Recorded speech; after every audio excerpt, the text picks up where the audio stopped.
बैठे हैं तो हाथ ही चल रहे हैं, मन में ओम नमः शिवाय का जप भी करते जाइए। शिव क्षेत्र में हम बैठे हुए, तो जितना हो सके उतना जप भी हो जाए हमारा मन में, और कान को उसका काम करने दीजिए, मुख को उसका काम करने दीजिए। और ये जो आप मुख बंद करके, ये अब हमारी जो जिह्वा होती है, इनको बिना हिलाए डुलाए यदि जप करे ना, तो एक बार जप का 1000 बार का पुण्य मिलता है, मालूम है? एक बार ट्राई करें सब। वो जीवा को हिलानी नहीं चाहिए।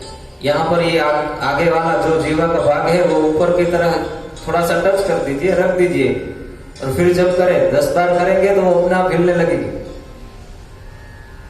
क्योंकि इनकी प्रैक्टिस नहीं है, वो किसी को इसका एक्सपीरियंस नहीं है, इतना अनुभव नहीं है करने का, इसलिए। पर एक बार यदि ये आपको प्रैक्टिस हो गई तो फिर आपको जप करने में बहुत ही मजा आएगा और बहुत ही अच्छा लगेगा। तो आप यहाँ पर बैठे हुए हैं तो मन में इस तरह से जप करें। प्रैक्टिस थोड़ी सी यहाँ पर से ही शुरू करते, हर रोज फिर इतनी वो कम करनी पड़े। आगे लिखा हुआ है कि ये जो शिव क्षेत्र होता है, जो हमने अभी सुना, यदि कोई ये शिव क्षेत्र के अंदर जाकर अपने पितरों के पीछे कुछ भी दान करे, या उसके पीछे पिंड दान करे, या उसके पीछे श्राद्ध करे, तो उनके पितर लोग नित्य के लिए भगवान शिव के धाम की प्राप्ति कर लेते हैं। फिर आगे लिखा हुआ है कि जो शिवरात्रि हम बोलते हैं, महाशिवरात्रि, तो ये जो शिवरात्रि है उनकी विशेषतः जो भगवान शिव की जो रात्रि है उनके 2 प्रहर है, 4 प्रहर होते हैं। रात और दिवस को मिला दिया जाए तो 8 प्रहर होते हैं। जो रात्रि के शाम के 6 बजे से लेकर 6 से 9, 9 से 12, 12 से 3 और फिर 3 से 6, ये जो हुआ वो ये रात्रि के 4 प्रहर हुए। इनमें से जो 9 से 12 और 12 से 3, ये जो रात्रि के 2 प्रहर है ना, वो भगवान शिव के माने जाते हैं। और उस वक्त कोई भी भगवान शिव का अनुष्ठान किया जाए तो 100% हमारा वो सिद्ध होता है। भगवान शिव इतने दयालु है कि यदि महाशिवरात्रि के ऊपर ये दोनों प्रहर में कुछ भी अनुष्ठान किया जाए तो भगवान शिव कृपा करते हैं। फिर कहा है कि ये जो तीर्थ का जो क्षेत्र हमने बताया अभी, जो हमने शिव का जो तीर्थ क्षेत्र की महिमा सुनी, उसकी आगे महिमा मैं आपको कहता हूं, ये सुनो। ऐसा कहकर वो फिर से आगे महिमा सुनानी शुरू की। ऐसा कहा कि ये जो तीर्थ क्षेत्र होता है, ये जो शिव का क्षेत्र है, उसके अंदर जाके यदि स्नान किया जाए, दान किया जाए, कोई भी मंत्र का जप किया जाए, तो कोई भी रोग हो तो वो रोग से हमें उस रोग का निवारण हो जाता है, उस रोग की निवृत्ति हो जाती है। यदि पैसों की कमी हो तो पैसों की कमी दूर हो जाती है। यदि कोई बच्चा अभी तक बोलना न सीखा हो तो ये विधान करने से वो बच्चा बोलने लगता है। ये जो हमने तीर्थ क्षेत्र सुना, जो भगवान शिव का जो निवास क्षेत्र हमने सुना अभी, ये क्षेत्र में रहने से ही हमारे पापों का नाश हो जाता है। और वहां पर जाकर यदि पाप किया जाए तो ये पाप का कोई भी प्रायश्चित नहीं होता है। हमारे शास्त्रों में एक श्लोक है, अन्य क्षेत्रे कृतम पापम तीर्थ क्षेत्रे विनश्यति, तीर्थ क्षेत्रे कृतम पापम वज्रलेप भविष्यति।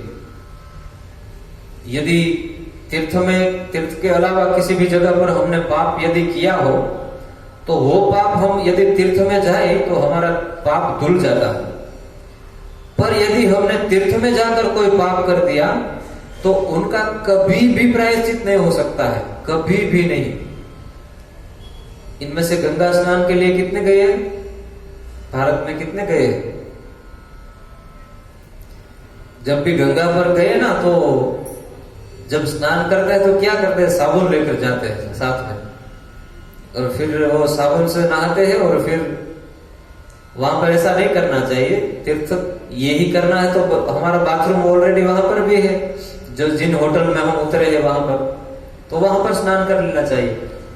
तीर्थ में जाए तो ऐसा स्नान नहीं करना चाहिए। तीर्थ में जब भी जाए तो तो हमने जो वस्त्र पहने हुए हैं उन्हीं वस्त्रों के साथ सीधे ही पहले तो गंगा जी की आज्ञा लेनी पड़ती है कि मैं आपके अंदर स्नान करूं, मुझे आप आज्ञा दे। गंगा मैया आज्ञा दे, उनके बाद उनके अंदर पहले दोनों पैर तक, कहीं को किन किन को वो स्विमिंग आता है तो सीधे ही ये नहीं करना चाहिए, वो सीधा वहां पर जाकर हमने पाप कर दी। पहले आज्ञा, फिर पैरों तक पानी जाए, इतना हम धीरे धीरे गंगा के अंदर उतरे, फिर नाभिक प्रदेश तक पानी आए, इतना उतरे, और फिर मस्तक को पानी के अंदर वो चला जाए, इस तरह से स्नान।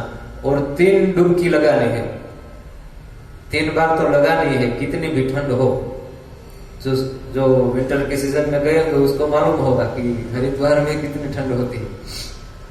तो वो सीधे ही बर्फ का ही पानी पिघल कर आता है, तो वो एक तो बर्फ का पानी और इतना टेम्परेचर भी लो होता है, तो बहुत। पर वो एक बार यदि आपने हिम्मत दिखाकर स्नान कर लिया, फिर आपको पूरा दिन ठंड नहीं लगती। हमने तो ये एक्सपीरियंस किए हुए वहां पर। ये गंगा मैया का इतना महत्व है। जितने भी कपड़े पहने हुए उन्हीं कपड़ों से सीधे ही इस तरह से स्नान करना चाहिए, और सीधे ही निकल कर ये सब कपड़े निकाले और दूसरे पहन लिए, ये नहीं करना चाहिए।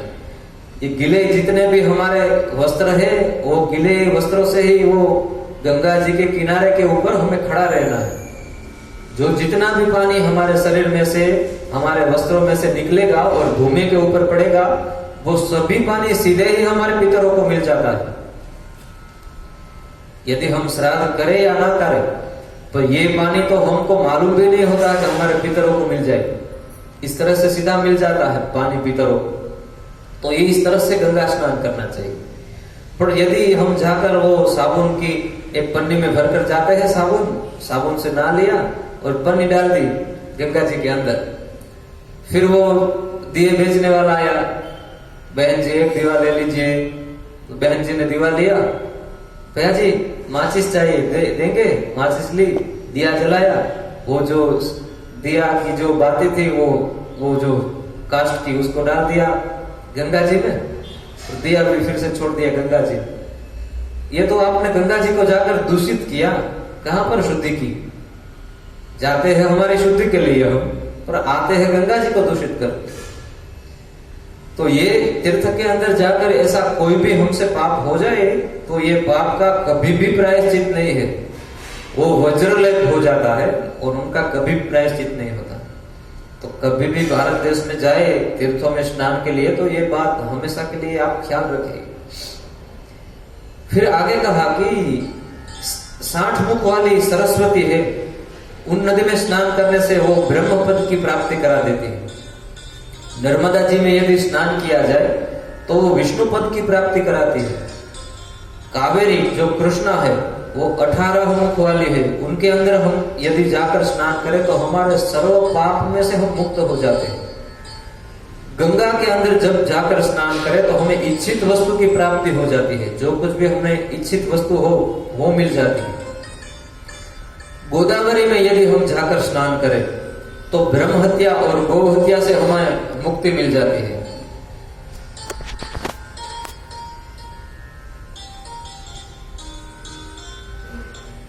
तुंगभद्रा नदी में जाकर, वो 10 मुख वाली है, यदि उसमें जाकर हम स्नान करें तो हमें ब्रह्मलोक की प्राप्ति हो जाती है।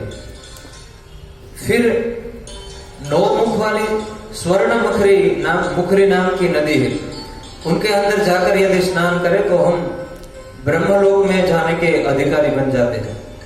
सरस्वती, पंपा, कन्या, श्वेत नदी, ये सब में जाकर यदि हम स्नान करें तो हमें इंद्रलोक की प्राप्ति होती है। सह्याद्री पर्वत के ऊपर से कावेरी जो 27 मुख वाली बह रही है, उनके अंदर जाकर यदि कभी भी स्नान करें तो स्वर्गलोक की प्राप्ति हो जाती है। ब्रह्मलोक चाहिए तो ब्रह्मलोक, शिवलोक चाहिए तो शिवलोक, इच्छित फल जो कुछ भी चाहिए वो इच्छित फल की प्राप्ति कराने वाली है। ये सब ग्रह होते हैं, वो उनके निर्धारित समय के ऊपर अपनी राशि बदलते रहते हैं, तो उनका भी यहाँ पर थोड़ा सा वर्णन है। जब गुरु बृहस्पति ग्रह, सूर्य की, गुरु और सूर्य ये दोनों मेष राशि में जब आए तब नैमिषारण्य में जाकर यदि स्नान किया जाए तो ब्रह्मलोक की प्राप्ति होती है। सूर्य जब कर्क राशि में हो उस वक्त यदि सिंधु नदी में जाकर स्नान किया जाए तो सर्व पाप में से हम मुक्त हो जाते हैं। सूर्य और गुरु जब कन्या राशि में हो तब यदि यमुना जी में जाकर स्नान किया जाए तो गणपति लोक की प्राप्ति होती है। ये हमें लगे कि ये क्यों ये सब ऐसा ऐसा लिखा हुआ, पर ऐसा नहीं है कि हम सिर्फ एक ही भगवान के उपासक हैं। ऐसे तो कई भगवान के उपासक हैं कि जिनको अलग अलग देवों की उपासना करनी पसंद होती है। तो जिन देव की उपासना करने को जिनको अच्छा लगता है उनके लिए यहाँ पर यह लिखा हुआ है। यदि विष्णु लोक की प्राप्ति करनी हो तो तुला राशि में जब सूर्य और गुरु हो उस वक्त नर्मदा जी के अंदर जाकर स्नान करना चाहिए। नर्मदा जी के जल में से जो कोई भी पत्थर निकलता है ना, वो साक्षात शिवलिंग ही माना जाता है और उनकी प्रतिष्ठा नहीं करनी पड़ती, वो स्वयं ही प्रतिष्ठित होते हैं। और जितने कंकर हैं उन सबको शंकर कहा जाता है। तो नर्मदा जी का हमारे शास्त्रों में खूब महात्म्य है। आगे ऐसा कहा कि जब महीना शुरू हो उस वक्त कुंभ राशि में सूर्य हो तब गंगा जी में जाकर स्नान करने के बाद पिंडदान किया जाए, तर्पण किया जाए तो हमारे 1 करोड़ पितरों के हम उद्धार कर सकते हैं। फिर आगे लिखा हुआ है जब कुंभ राशि में सूर्य हो, उसके बाद लिखा है मीन राशि में सूर्य और गुरु हो तब कृष्णावेणी नाम की जो नदी है उनके अंदर जाकर हम यदि स्नान करें तो इंद्रलोक की प्राप्ति होती है। ताम्रपर्णी और वेत्रवती नाम की जो नदी है उनके अंदर जाकर यदि स्नान किया जाए तो ब्रह्मलोक और स्वर्गलोक की प्राप्ति होती है। तीर्थ में जब भी जाए तो मन, कर्म और वचन इन तीनों को शांत रखना चाहिए।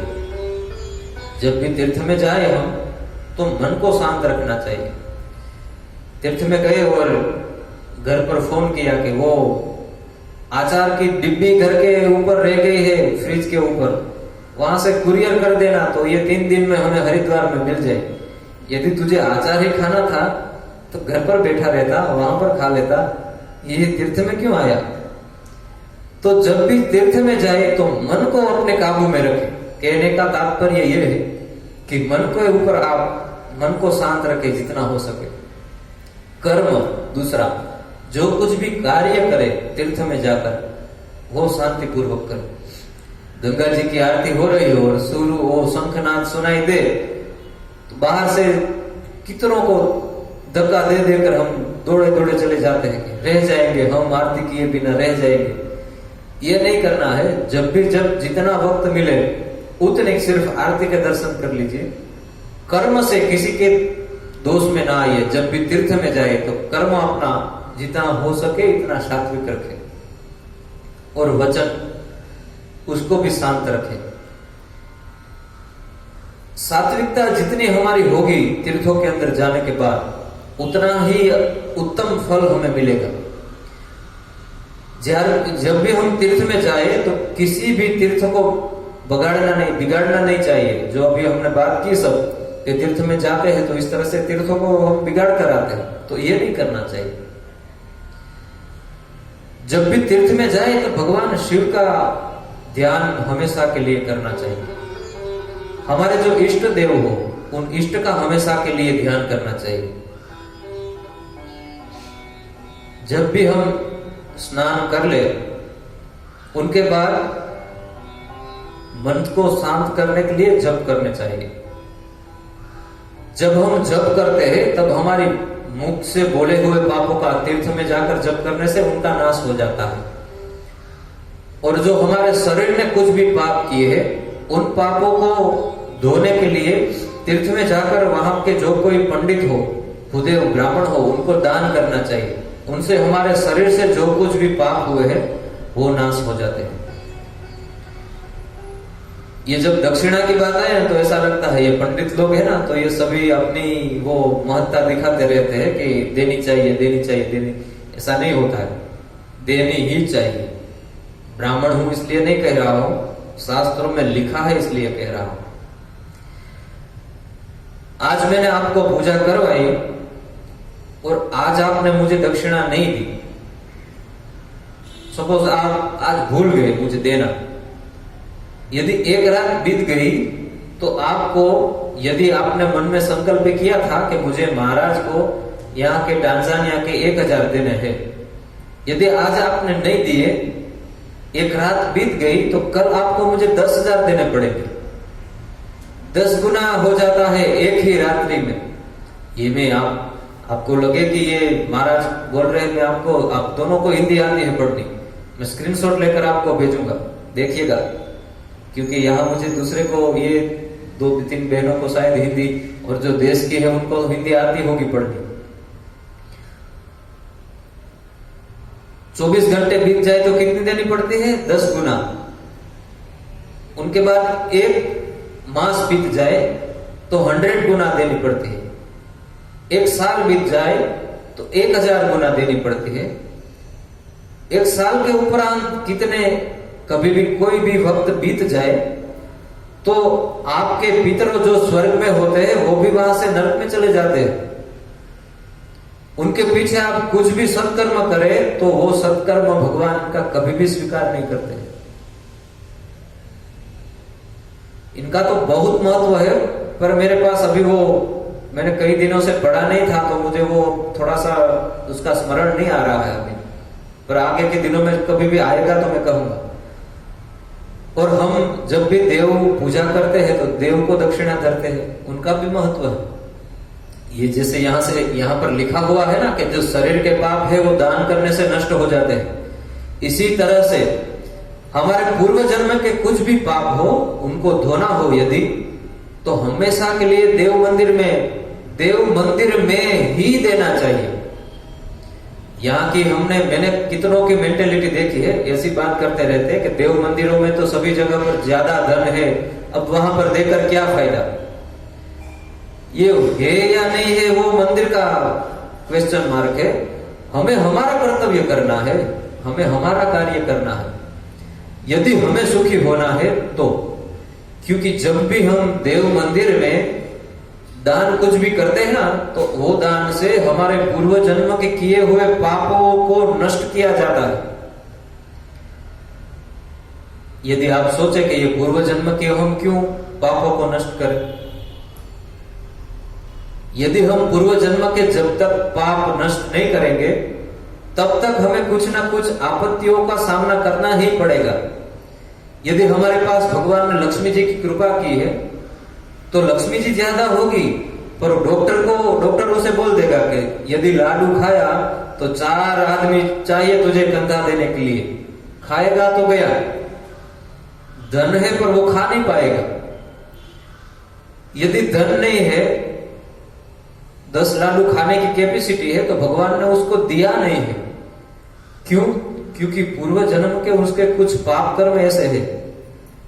पाप कर्म को जलाने के लिए 2 रास्ते हैं।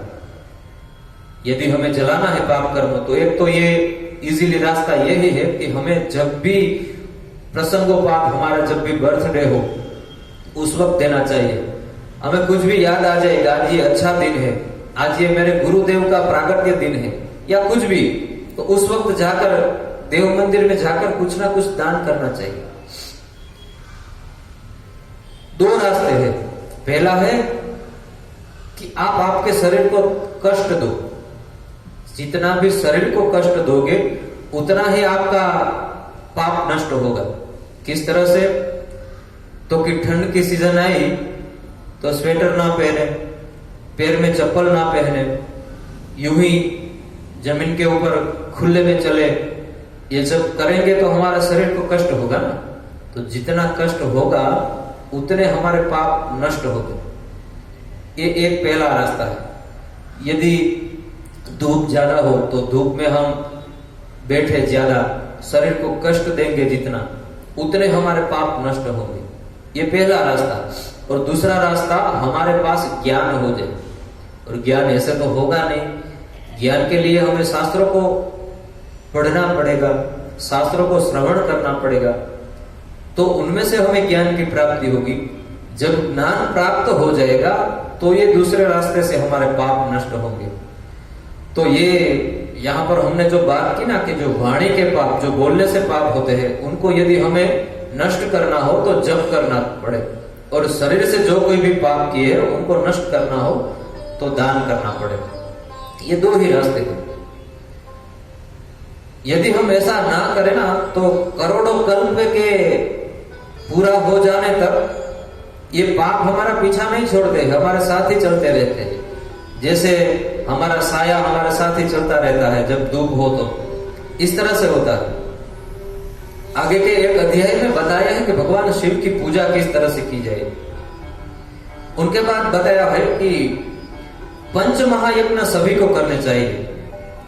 ये पंच महायज्ञ है ना, ये सभी, ये आप सबकी ये जिम्मेदारी, बहनों की जिम्मेदारी, माताओं की जिम्मेदारी है, उन सबको करना चाहिए। पहले के जमाने में घर में ये 5 के 5 कर्म होते थे, ये 5 यज्ञ होते ही थे, क्योंकि हमारे घर में बहनों से सुबह में ही 5 पाप हो जाते हैं। वाड़वू, चाड़वू, बाड़वू, दड़वू ने गाड़वू। वाड़वू સવારમાં વાડી એટલે ઘણા એમાં જીવજંતુ મરી જાય છે। બાળવું, પેલા ચૂલા હતા તો એમાં લાકડા છાણા બાળતા તો એમાં ઘણા જીવજંતુ મરી જતા, પણ હવે એનું ફોર્મેટ ચેન્જ થઈ ગયું છે, ગેસનો સ્ટવ આવી ગયા, પણ એમાં નીચે ઘણા ઓલા ડુડિયા ચોઈટા હોય, એ મરી જાય છે, પાપ લાગી જાય છે। બાળવું, વાળવું, બાળવું, ગાળવું, પાણી ગાળીને નથી પીતા પણ હવે ફિલ્ટર કરીને પીએ છીએ। पानी को फिल्टर कर हम पीने लगे हैं तो वो भी पाप लगता है। वाड़वू, चोड़वू, बाड़वू, चोड़वू, चाड़वू, चाड़ीए छीए, घंटीमां આપણે લોટ દળાવીએ છીએ તો એ ઘંટીમાં ઓલા ઘંટીવાળો પ્રમાદી હોય, આડસુડો હોય તો કેટલા દિવસે સાફ ન કરી હોય તો એમાં ઘણા જીવડા થઈ ગયા હોય, ઘઉં નાખે ને એ પાછું બળી જાય। એ લોટ આપણે જ ખાઈએ છીએ, ये आटा हम ही खाते हैं तो 2 समय ही लगेगा। वाड़वू, चोड़वू, बाड़वू, गाड़वू ने दड़वू, ये 5 पाप। इन सब पापों की निवृत्ति के लिए यज्ञ करना चाहिए घर में। यदि यज्ञ ना हो तो ये पाप 5 के 5 हमारा पीछा कभी भी नहीं छोड़ते। और ये 5 पाप जब भी हो घर में तो उनकी संतान है वो उनके माँ बाप की कुछ भी सुनते नहीं है, ऐसे ही संतान उनके होते हैं।